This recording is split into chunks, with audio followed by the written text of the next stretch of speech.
Welcome back, y'all. A local barbecue sauce rooted in family history. David McCulley, the owner of Torcatha BBQ Sauce, joins us now with everything you need to know about their brand. And I will say that the smell is amazing in here of these barbecue sauces. Thank you. David, good morning. Good morning. How are you? I'm good. So you actually are a firefighter, my friend. Yes. And that actually is where this started, because your dad made this sauce for so long. Right. You started picking it up for the firefighters. Exactly. It's his 40-year-old recipe. We cook for each other each night, and I said, I need a sauce recipe because I like to barbecue a lot. He gave it to me. So for the last 10 to 12 years, I've been making it for scratch for the firefighters. And if you know them, they usually tell you it's terrible and then they eat all of it.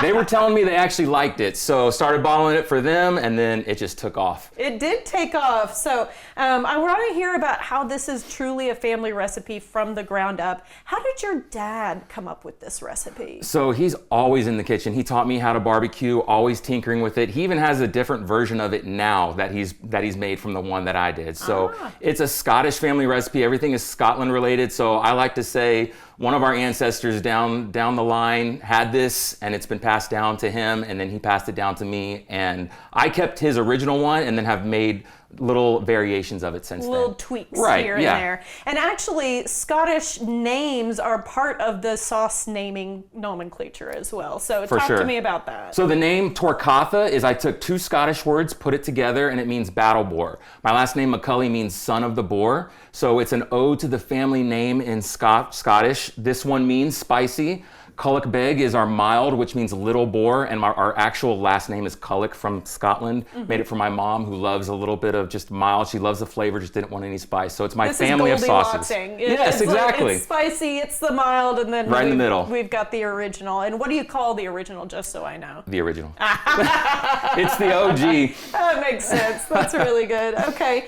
I want to talk about what we have here in front of us, because you've made a couple of dishes to go along with these spices. Yes, two of our favorite things to actually make it on. This is what I perfected it on, pulled pork sandwich. Doesn't get any better than this sauce used on pulled pork. You can do crock pot, you can smoke it, but we've got them on little sliders here. The best one for this that I use is the mild, so it gets the flavor. And then when you get your own sandwich, you can pick if you like a little bit spicier, right? A little extra. Yeah, I go with spicy. That's my personal favorite.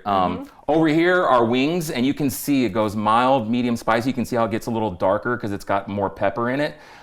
Wings are one of the best things ever. If you like spicy wings, just grab some dry ones, toss it. You won't be disappointed at all. I was gonna say, these look really juicy and delicious for homemade wings. Do you have a homemade wings recipe? I don't. Okay. No, I leave that up to my wife for the wings. So. Oh, by the way, is standing in the rafters. So good morning, Stephanie. I'm good with the sauce. I'll let her, handle that. So. You guys are a tag team. I really like that. Yeah, for sure. That's for cool. sure. Okay, you started with local tastings, but things have really taken off. So in addition to your firefighting work, which by the way, thank you for supporting our community. My pleasure. You are in Central Market, and now you've gone international. Tell me about that journey. Yeah, that's been crazy. So Central Market, we launched about 2 months ago. It's been going amazing. I love demoing there. I've demoed in Austin about 4 or 5 times now. The people are amazing. And then through a grant that I won through the Go Texan program, I was able to go to France now 3 times. And we're on a restaurant menu there, a brisket croissant sandwich on the beach, as well as in a little barbecue restaurant. Truly properly Texan in France. It's not something you would see every day if you were a tourist there. They love Texas barbecue sauce. Like, they are over the moon for it. Our little One Texas booth at this huge gourmet selection, busiest one at the whole place. They love it. Well, and now I'm going to pin you down on Texas barbecue sauce, because I grew up in Missouri, so I know the Kansas City style. Yes. So can you talk to me about the style of these sauces instead? Sure. So I think Kansas City is a little bit thicker, right? It's a little thicker. These aren't as thick, but they're not runny like made of vinegar. So it's kind of that Goldilocks, right in the middle of it. Tomato based. Cayenne is where we get our heat, so not much, a lot. It's got some lemon juice, some acidity in there. So it's kind of a roller coaster, especially this one. Starts off sweet, goes smoky, and then finishes with some heat on the back. Okay, I'm gonna try just a little bit. This is maybe like famous last words, but I'm going for the spicy one. It's not crazy spicy, but it's a delayed kick. So you'll get a little sweet, and then about 10 seconds later, you're gonna get a little burn on there. You are not wrong about the sweet, though. It's got some really good, like, sweet notes to it while still being salty.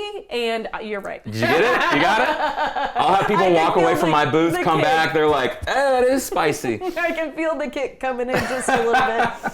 You know, you say you have people walk up to you all the time and talk to you about recipes. Tell me a little bit more about that. Yeah, just I was demoing at the Houston Rodeo last year, and a guy said he had a rub that his dad had made for years and years and years. And like, I don't even know like what to do. And the way that I've approached this is just seek out those who have done it before you. The internet obviously is a great place, but just one foot in front of the other. Just don't stop, and people will help you along the way. As long as you just keep moving, you can't think about it. You'll just get caught up in like, what do I do? And then just make that step and then learn as you go. It's like jumping out of an airplane with building your parachute, right? That's how it is. You figure it out when you go. My goodness. Well, it means that you've done some really impressive and very courageous things to get this up and off the ground. And so as we're talking about recipes, if someone's thinking about putting something together and maybe they're not exactly sure how to use your barbecue sauce, where would you start? Would you start with the OG, and what would you use? Yes, OG for sure. Then figure out if you want a little bit more or if you want a little bit less. We have the pulled pork. You cannot go wrong with that. Lately though, I've been doing chicken thighs on the barbecue pit and using it as a finisher, not necessarily as a dipping sauce. So you get them almost done and then you brush it on, and then it kind of tacks it on there, gives you a nice red little, crispy coating. It's amazing. Chicken thighs with the OG. My mouth is watering. Okay, David. All right. It's so cool. We've got some Scottish heritage, but we're doing Texas barbecue. A lot of things coming together here. Congratulations on everything you've accomplished. Thank you so much. We appreciate it. For more information, visit torcatha.com.